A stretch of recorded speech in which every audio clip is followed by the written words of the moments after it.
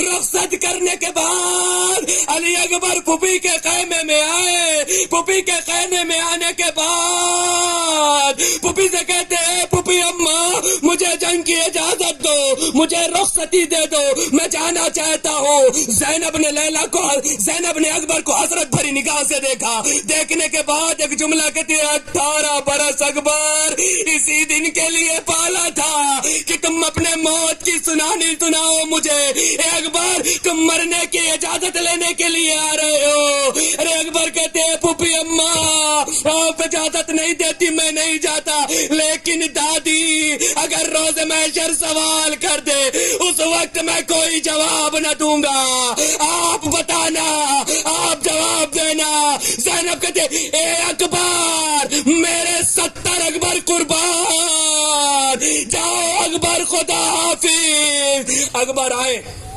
آنے کے بعد حسین نے سوار کیا. سوار کرنے کے بعد اکبر سے کہتے ہیں بیٹا جب تک ہمارا تمہارا ساتھ رہے مڑ مڑ کر دیکھتے جانا, مڑ مڑ کر دیکھتے جانا.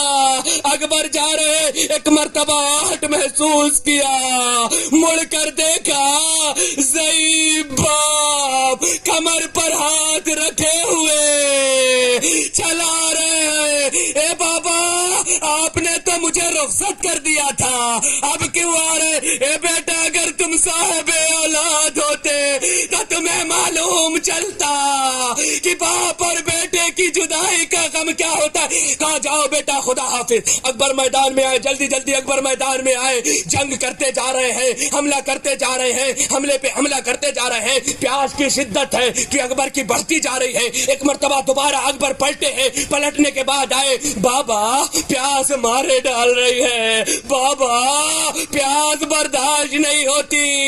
اے اکبر پانی تو نہیں ہے, اپنی زبان میرے دہن میں رکھ دو, شاید ہو سکے سکون مل جائے.